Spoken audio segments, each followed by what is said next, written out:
Beginning in Mark chapter 2, Mark gives us 5 stories of conflict between Jesus and the religious leaders, the scribes, the Pharisees, and eventually the Herodians. And with each encounter, the conflict escalates. So Mark is telling these stories in the order of their severity. Now, last week, Jesus forgave the sins, and the scribes didn't actually say anything to Jesus, but they questioned in their hearts. They questioned in their minds of why Jesus could forgive sins. And it seems to me like a legitimate question. If somebody shows up in Israel and says, I forgive your sins, that's God's job. So that had to be a shocking question. But Jesus reads their minds, and he used this healing to prove that he was the Son of Man and that he was given authority to forgive sins on earth. And then, in the second chapter we're going to talk about today, he eats with the tax collectors and the sinners. And the scribes and the Pharisees question not Jesus, they question his disciples about why Jesus associates with these type of people. And then they question Jesus' disciples, or question Jesus about his disciples on their fasting habits. So first they don't say anything, then they question the disciples, then they question Jesus. And then they don't just question, they're going to accuse him of breaking the Sabbath laws. And then there's going to be a Sabbath healing. And as soon as someone's healed, the Pharisees join in with the Herodians, and they conspire on how to destroy him. So we have these 5 stories in a row, and they escalate. Things keep getting worse, from questioning in their heart to actually conspiring to kill. Now, with each story that Mark tells, there's an escalation in the conflict. But with each story, we get a clue as to who Jesus is and what Jesus' purpose is when he comes to earth. So there's these stories that are growing. With the healing of the paralyzed man, we learned that he was Daniel's Son of Man, and that he had the ability on earth to forgive sins. Now Mark sets up the next encounter, and Jesus does something shocking. He does something unorthodox. And this contributes to our understanding of his purpose. So, as he passed by, he saw Levi, the son of Alphaeus, sitting in a tax booth, and he said to him, "Follow me," and he got up and followed him. Levi is Matthew. Later in the book, in chapter 3, he's going to call him Matthew. So when we first started this class, we saw that there's a storyline. There's a flow chart that Mark follows. And when we read Mark, we can see like we're right here in this story. We're kind of at the beginning. In the first section of the book, it's about 2.5 years, and then there's a transition where he travels to Jerusalem. When he gets to Jerusalem, that whole second part of the book is 1 week. So he's building up the story as to what happens when he gets to that point. But if you read the book of Matthew that Matthew wrote, and Nick brought out that one of the ways to read Matthew is to read it in the 5 major discourses. Or you can divide it up, and it's always in columns. It's always in kind of an organized fashion that way. So he writes this as if he's a tax collector. He writes Matthew kind of like he's an accountant. And so when he gets to looking at the genealogy of Jesus, he divides it up into sections of 14. The generations from Abraham to David are 14. From David to the departure of Babylon are 14. From the deportation to Babylon to Jesus himself is 14. And he gives a lot of details about wealth and money and taxes. The temple tax was 2 drachma. There were 1,000 talents. There was a hidden treasure. Probably pretty important to Matthew, the tax collector, to find out some guy had a hidden treasure that he didn't know about because he couldn't tax it. He talks about the pearl of great price, the same thing. You get this pearl, great price, you got it hidden, he wants to know the price. So the gospel according to Matthew is kind of written like a balance sheet, describing and proving Jesus the Messiah. And I want to go back to our very first lesson and Nick's very first lesson where we talked about the synoptic problem. And if you remember, the synoptic problem says that they borrowed from each other. Mark must have written first. They left some things out. They put other things in, and there must have been all these other sources. There must have been Q, and there must have been L, and there must have been all of these things. All these are is faith-destroying. They're completely faith-destroying because we don't care who wrote first. We don't care who copied first. We don't talk about unknown sources and lost documents and why these stories are told or why they're told in a different order. Now we see that Mark himself here is telling these stories in escalation. They start out questioning in their heart. 5 stories later, they're going to kill him. So he's telling these stories in the way that he wants them told, whether they happened in that order or in that situation, because the other authors might leave this story out, might put it in a different place. Mark is telling us for a purpose of why things are the way they are and who Jesus is. So Hebrew tax collectors were considered criminals and they were considered traitors. And the word publican actually means tax farmer or reaper of the taxes. So Rome farmed out their tax revenues. A tax farmer paid some lump of money so that he could become a tax collector. So the only people that got to be tax collectors were people that were rich in the first place, or important or influential in the first place. And they had to be people that were totally unscrupulous. So they auctioned these jobs off to the highest bidders. And then they owed money to Rome, and Rome didn't care how you got it. They had the authority of Rome behind them, but Rome didn't care how much you charged or how rich you got, as long as they got their cut. And they could subcontract that out. So they had people working for them, and it was like this massive Ponzi scheme. So it was a system that was actually built on corruption for corruption. In fact, the whole system depended on graft and greed, and it attracted people who were of that character. You were pretty much a shady guy just for wanting to be a tax collector. And they sat at the city gates, they sat at the seaports, they sat along the highway. The old guy Chrysostom said they were hucksters, shepherds of fornication. The only people of worthless character became publicans. You were just considered rotten. The Pharisees and the scribes said that it was okay to take a vow in order to protect your life. If you could protect your life by taking a vow, and some of them said you could actually swear by God if it would save your life or protect your things. And so here's one of the sayings that they had. One may take a vow to murderers or to robbers or to tax collectors, that what he has offered to God, even though it is not offered to God, or takes a vow that it belongs to the king when it does not belong to the king. One may take false vow to save himself or his possessions, as a statement of this sort does not have the status of a vow. So you could lie. You could lie to if you're getting robbed or if you're getting murdered or if you're paying your taxes. And so there was a real problem in Israel if you said, I got some money here, but it belongs to God. And so you're stealing from God. And that would sometimes thwart them. Or it belongs to the king, and the king knows it here.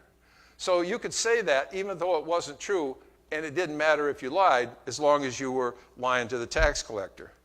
And it actually goes into more details like that, arguing whether you can take a vow or you can actually swear to something. They seem to make a distinction there.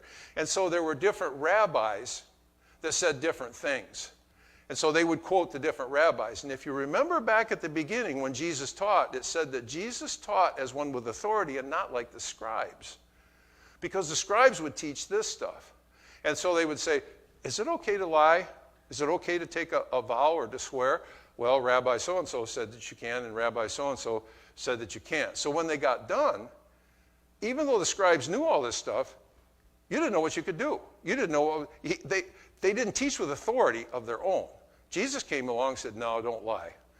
So he taught as one that had his own authority, not like the scribes who were using other people's authority and quoting all these different things. So the fishing tackles were extremely oppressive. Our tax books look like this. I read one time that there's not one man on the face of the earth that know what the tax books say. So when you go in and ask your tax accountant, they've had people call into the Internal Revenue Service to ask a specific question and get 3 specific different answers from 3 different tax guys in the same day. Because they don't know. They didn't know the laws then either. You didn't know the laws then either. So you were counting on them. They were systematic, they were multi-layered, they were complicated, they were exploitative. First thing you had to do is pay a tax and get a permit just to go fishing. And then you had to pay a tax on the boat, then a tax on the net, then a tax on the fish that you caught, and then you had to pay tax on the transportation to take them to get them processed, pay a tax on the processing, and then pay a tax on taking them to market. They were taxed all the way along. So you had to hire an accountant. You had to pay a tax to an accountant to help you figure all of this out. You had to have a tax broker just to have a fishing business. Now, you remember back a few weeks ago, we talked about this road called the Via Maris, and they said it's the main road that went up in this whole side of the known world. It's the main road that went up there, and we saw that that road goes right through Galilee. In fact, it went right through Capernaum. And if it went right through Capernaum, that's where Peter, Andrew, James, and John fished, and that's where Matthew collected taxes. They knew each other. They knew this guy. And I don't think they liked him. So Jesus calls this unscrupulous, unclean person. And they knew Levi. Peter's hands were calloused. Levi's hands were dirty. He took Peter's money illegally, without remorse. These guys didn't like each other. So it brings Jesus again into contact with an unclean person. Not like last week where he cleansed a leper who was unclean, but with an individual whose collaboration with the Gentile occupation was considered morally despicable and ritually unclean. In fact, contact with Levi was probably more unclean and despicable to these people than it was with a leper, because a leper couldn't help it. And this guy actually made a choice. And it happened, and it gets worse. It just gets worse for the apostles. And it happened that Jesus was reclining at the table in his house, and many tax collectors and sinners were dining with him, with Jesus and his disciples, and there were many of them, and they were following him. Rather than just stopping with Levi and putting him like a new cat in with the old cat and see if we can get these guys to quit fighting, now they go to dinner at Levi's house. And it's full of tax collectors and sinners, because Levi probably doesn't have another friend on the face of the earth except a tax collector and a sinner, because nobody liked the guy. So they went to his house. Now the apostles, who trying to be good guys to start with, and don't like the tax collectors on top of that, now they're reclining at table. They're at dinner with this guy that they don't like. Probably the only friends he had. And it says here, there were many of them. This is a bad deal. Now, the 5 that Jesus called here are designated as disciples. That means they're students or apprentices. They're learners. And then the other people are called followers. So Mark gives them a different designation of these people. In fact, we've got these designations in Mark. I think there's like 5. You've got disciples, then apostles, followers, crowds, and enemies. So there's like 5 groups of people here that you sort of have to keep track of while you're reading here. I wonder if the disciples were comfortable having dinner with the followers, because the followers were sinners. Now, when the scribes of the Pharisees saw that he was eating dinner with the sinners and the tax collectors, he said to the disciples, "Why is he eating and drinking with tax collectors and sinners?" Remember we said in the first confrontation, there's 5 confrontations. They all escalate. The first one, they questioned in their heart. Probably a good question. Didn't he just say he could forgive sins? So now they question out loud, and they saw that he's eating with these sinners, and they asked his disciples, why are they eating with sinners? And I think the disciples might have been asking the same question.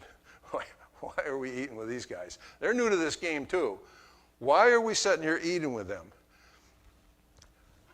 This is what the scribes taught. It taught that sinners were gamblers, moneylenders, people who race doves for sport, people who trade on the Sabbath year, thieves, the violent, shepherds, and tax collectors. Those are what sinners are. That's the whole gamut of sinners right there.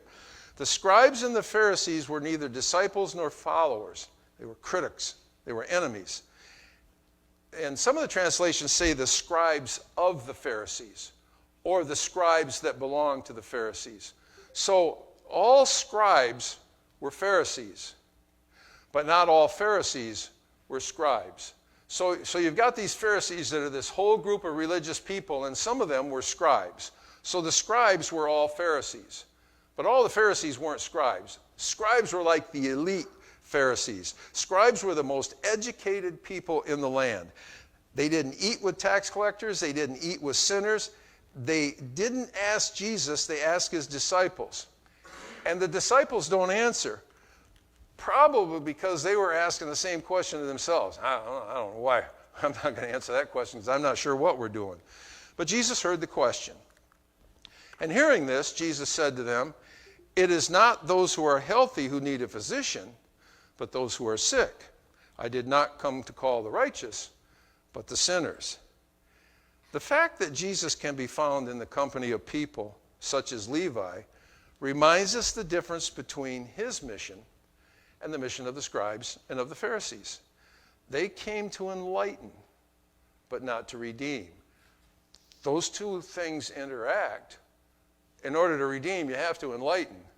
But their enlightening had no intention of redeeming anybody, only to criticize them. So they came to criticize and judge people. Jesus came to save. And in order to do that, he had to insulate people against the false teaching of the scribes and the Pharisees, because they were just full of this teaching in the land of Israel.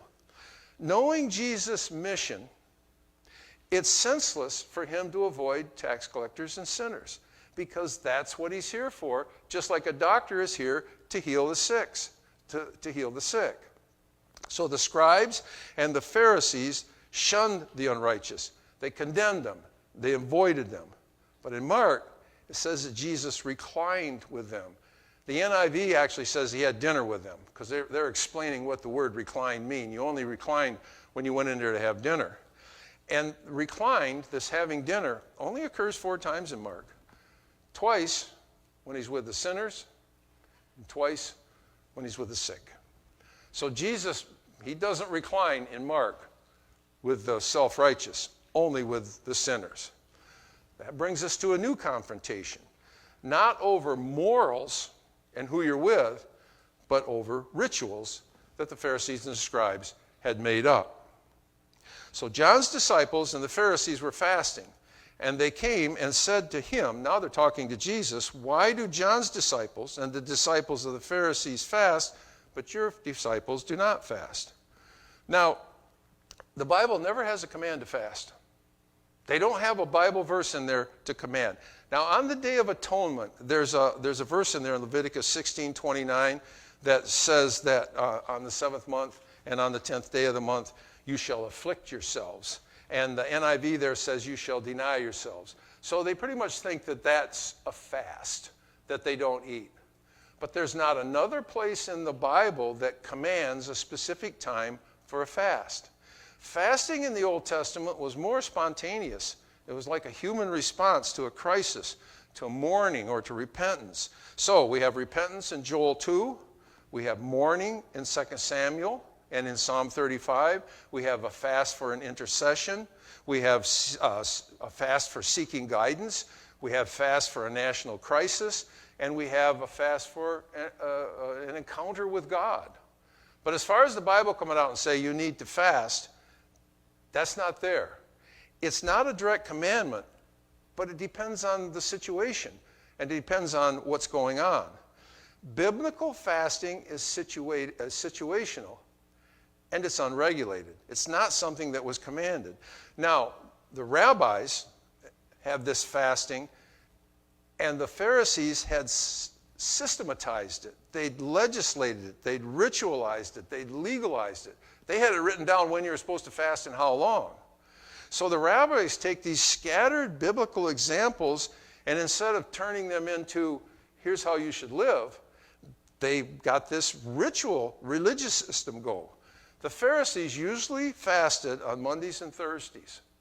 So they had a time. Oh, it's Thursday, I got to fast. And everyone knew it. But fasting was for a show. We see this when Jesus is in the Sermon on the Mount, and he says, don't put on your gloomy face when you fast. Comb your hair. Don't let everybody know it.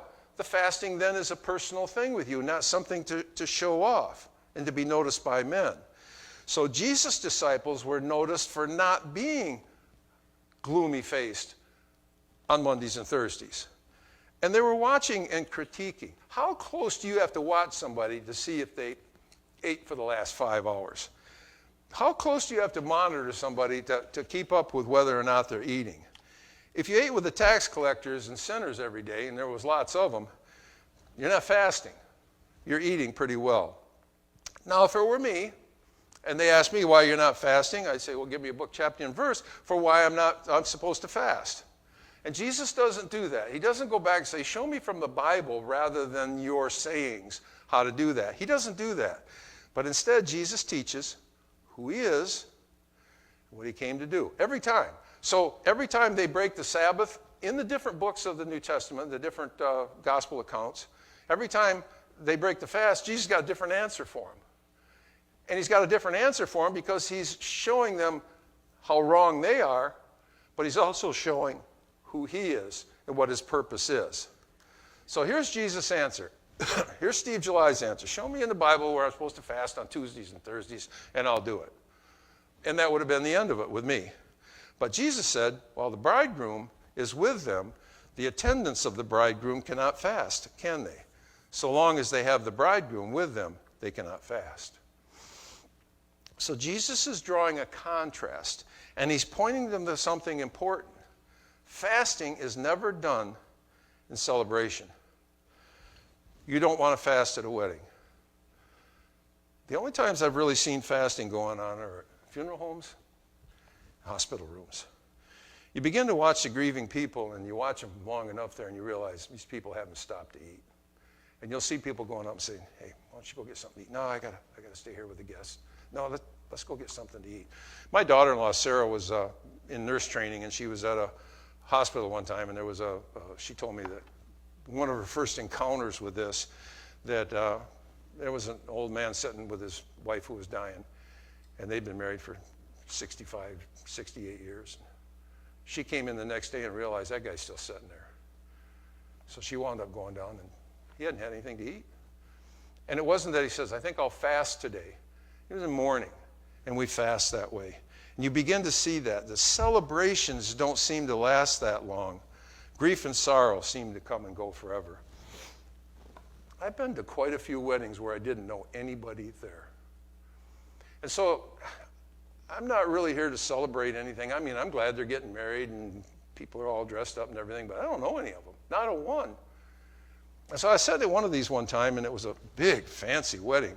And we were sitting at a big round table, and we had assigned seats, RSVP, assigned seats, name in front of there, and the two chairs next to me were empty. Whoever RSVP didn't show up. So when the caterers came out and they put the salad down, I ate my salad, and I ate those two salads and put the plates back. Because this is a celebration. I'm not going to fast here. Well, when they came and picked those up, they brought the entrees down. So I had the beef, chicken, and fish, and 3 pieces of cake. So you're not there to fast.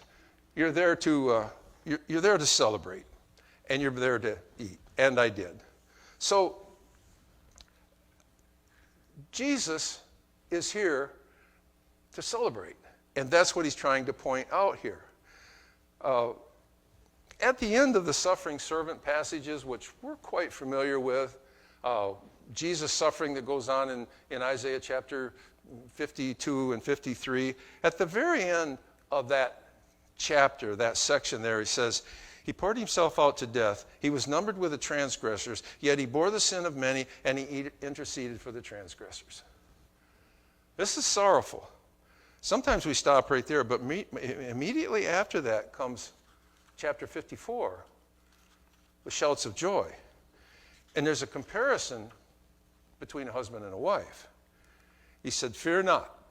This is immediately after the suffering servant. Fear not, for you will not be put to shame. And do not feel humiliated, for you will not be disgraced.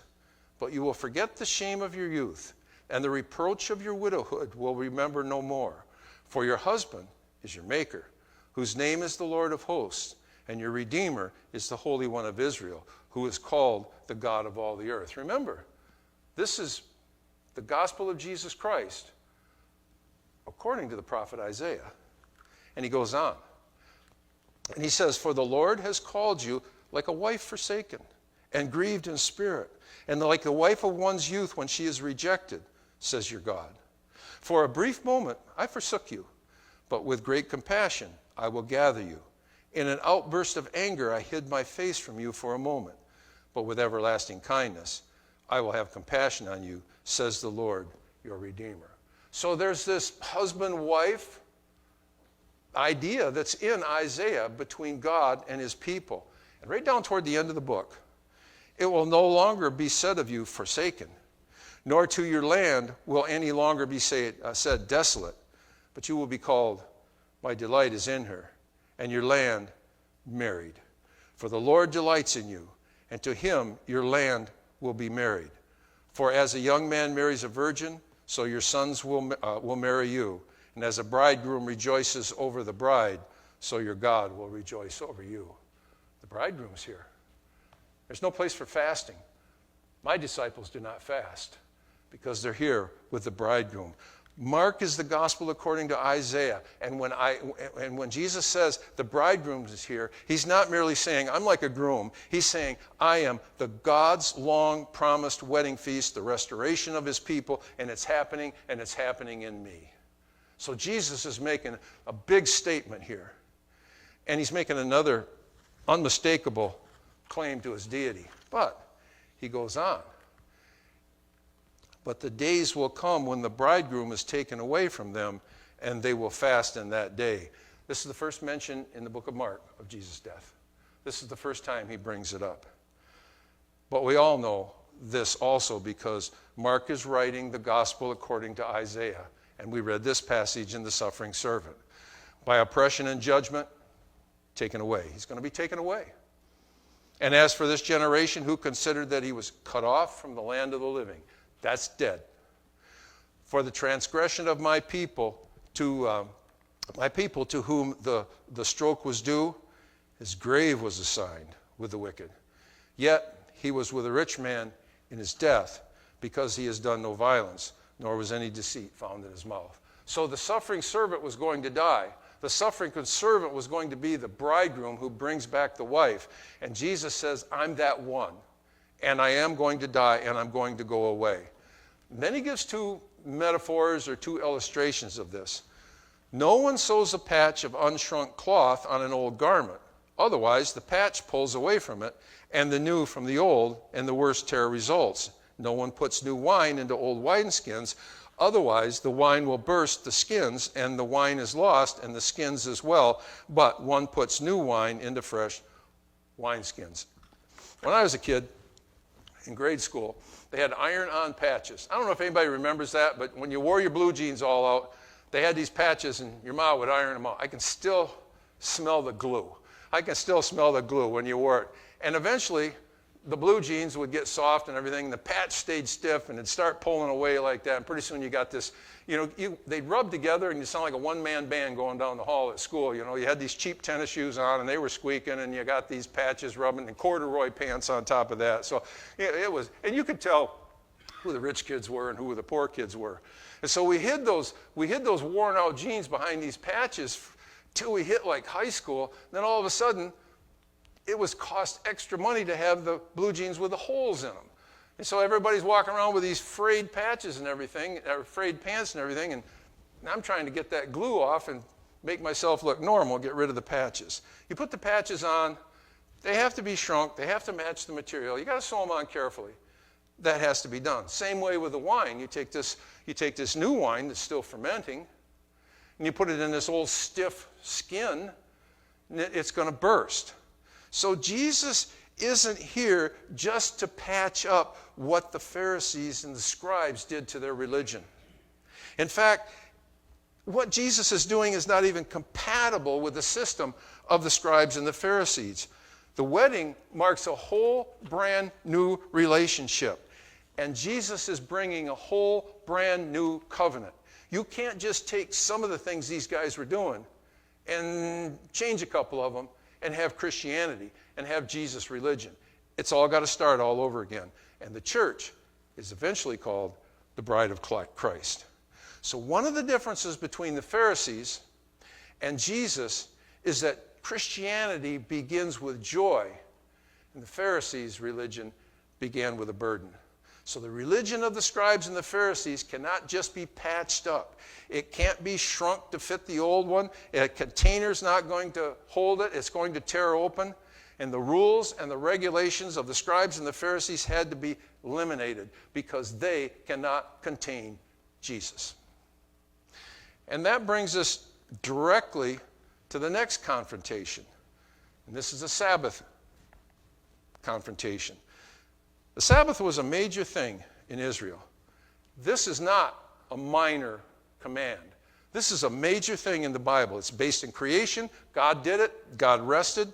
It's in the Ten Commandments. The Old Testament is full of Sabbath regulations. It's full of Sabbaths. And it's right to take it seriously. They should take this seriously. To Israel, it's right up there with the importance of the temple itself. The Sabbath is important.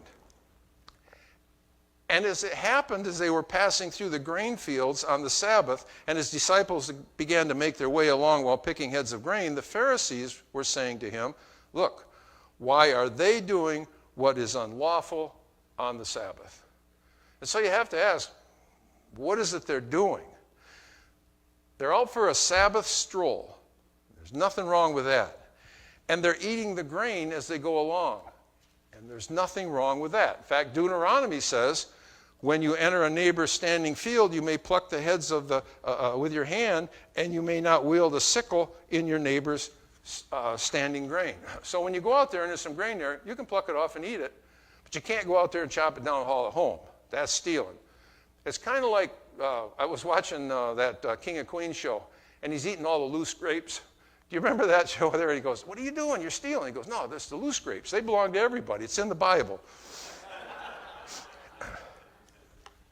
So what the Pharisees said was unlawful wasn't them being out walking around or not even eating their neighbor's heads of grain. It was that little detail of plucking that grain off. That was the thing that you couldn't do. So the Pharisees had 39 separate chapters, 39 separate categories of rules for keeping the Sabbath. And those chapters were all broken down into other chapters. So it was very detailed what you could do and what you couldn't do. For example, they had very extensive laws on what you could do for work and what work was called, and you had to learn all of these things. And they're not written down at Jesus' time. You had to learn this from the scribes and the Pharisees. They taught you all of these things, or you didn't know what they were doing. So one of the things that you can't do is wring water out of a towel. So if you go take a bath and you get out and dry yourself off, you can take the towel and carry it in the other room and hang it out in the sun, but you can't wring it out. So here's the rule on wringing out the towel. One who bathes on the Sabbath in a ritual bath and dried himself, even with 10 towels, may not carry them in his hand, not because he's carrying 10 towels, lest he forget it's the Sabbath and he wrings the water out of them. The problem isn't carrying 10 towels. The problem's wringing out the water. However, 10 people may use one towel, so you got 10 guys, they're all passing this towel around. And I've actually been in situations where we've got one towel, and you sort of want to be the first. We were up north quite a few years ago, me and Caleb and Josh and my grandson Jacob, and there was a river down there, and it's like maybe 200 feet, almost straight down. So we were going to go down there, and we were just going to take a bath, and we had a lantern. So we'd go down there to take a bath, and Jacob went down there, and we had one towel. So Jacob goes down the hill, comes back up in the dark there. I said, where's the lantern? Well, I left it down there with a towel. You can't see to go down nobody can get down there now because they can't even see the lantern. So if you have a lantern, you can carry the lantern up the hill too, so people can go back down there. So it's okay to carry a wet towel, and if 10 guys use it, and here's why. You can use the same towel, even though it's really heavy with water, but you got all these other guys watching out for you to make sure you don't wring it out. So these laws they're silly. They're just silly.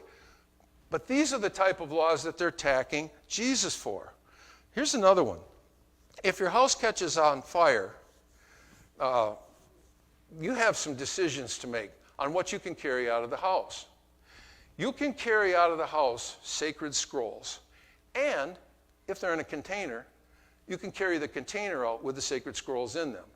But if the sacred scrolls are out, you just carry them out. You can't carry the container. So they were real specific.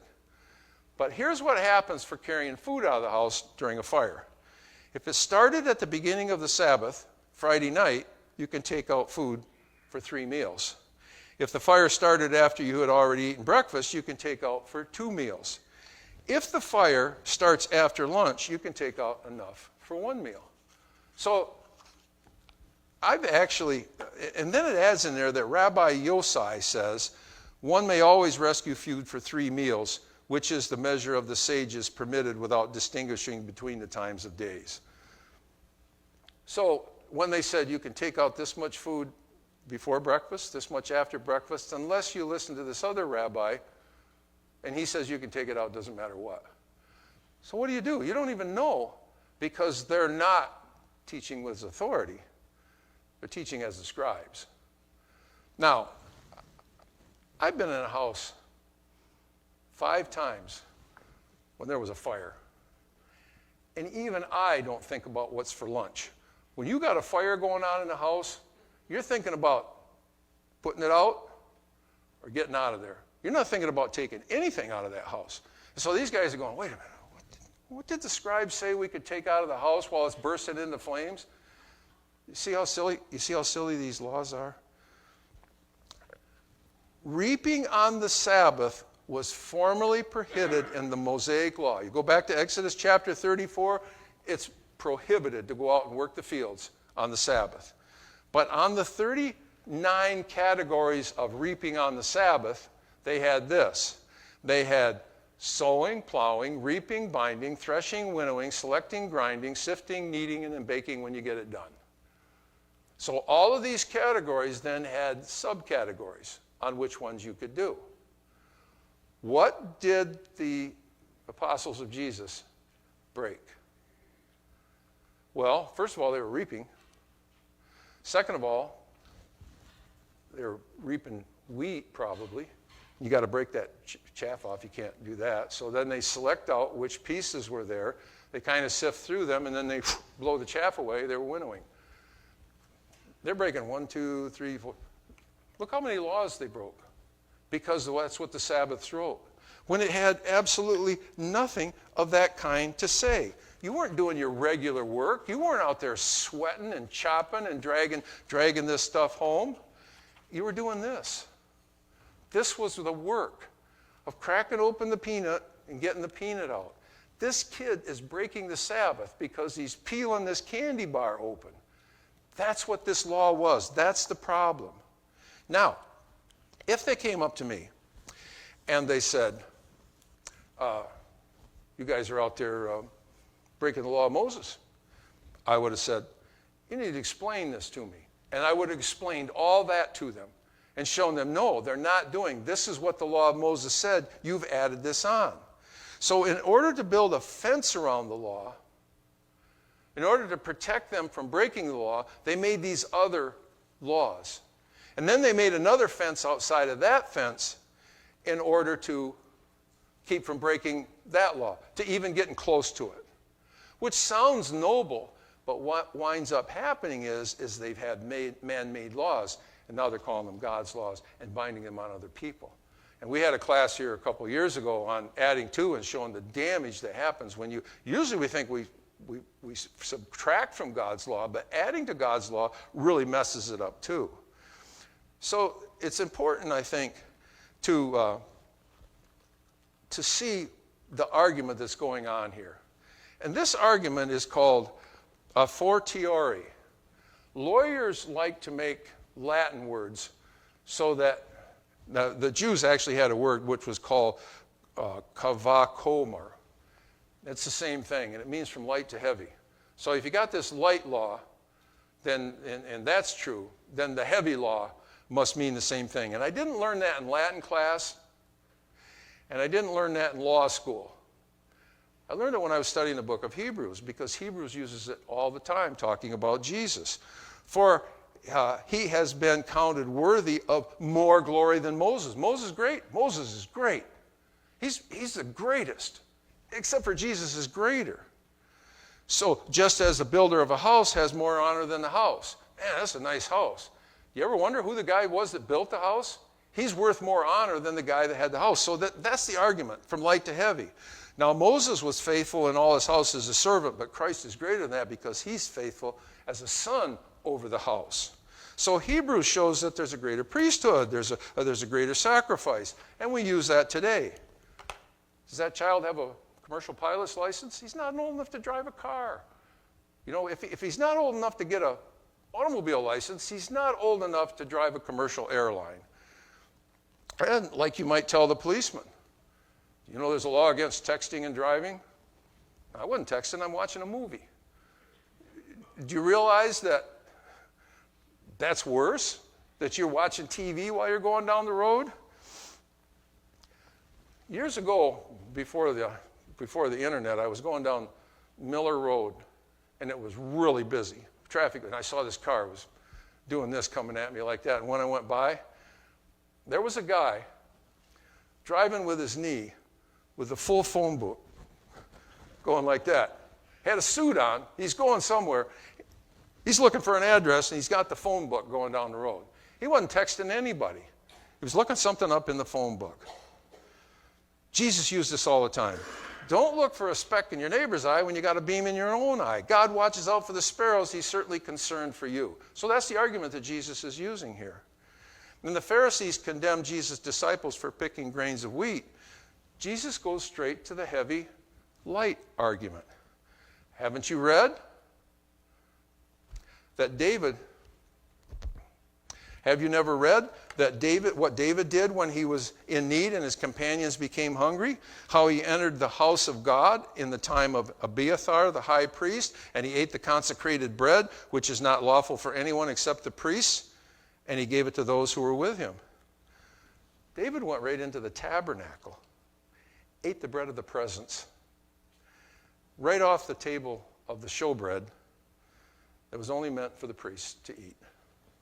And so, in 1 Samuel it says, so the priests gave him consecrated bread, and there was no bread there except for the bread of the presence, which was removed before the Lord in order to put hot bread in its place when it was taken away. And we know that the old bread was taken away on the Sabbath. So every Sabbath day, they set this out. So the story that he's telling about David actually contains the Sabbath also. And so David ate the consecrated bread that he wasn't supposed to eat on the Sabbath. And what is Jesus' conclusion? The Sabbath was made for man, not man for the Sabbath. Oh, there's nothing wrong with them picking these heads of grain off. It wasn't made for that reason. You're condemning people and making the Sabbath a burden when the Sabbath was supposed to be a joy. So if your house catches on fire, you aren't expected to decipher legal proceedings that the rabbis can't even agree on. Was your house catching on fire while you're having lunch or after lunch? Can you take the rest of the lunch out there with you? That wasn't your first concern. But Jesus doesn't stop there. He makes another Son of Man statement. So the Son of Man is even Lord of the Sabbath. With all of their rules that they were binding on all of these people on the Sabbath, they made themselves the rulers of the Sabbath. They made themselves, with their rules, the Lord of the Sabbath. Jesus says, you're not the Lord of the Sabbath. I'm the Lord of the Sabbath. I'm the one who's the Son of Man who went and made the offering before the Father in heaven at the throne of God. Now he's tying all these things together that he's talking about. Just like the Son of Man has authority to forgive sins in the last chapter, so the Son of Man has the authority over the Sabbath. Once again, Jesus is placing himself directly in the place of God, the maker of the Sabbath. He's the Son of Man of Daniel 7, and he's the Son of David who eats the bread of the presence in the face of God. Now, I really appreciate anybody that stayed away for that, and class dismissed.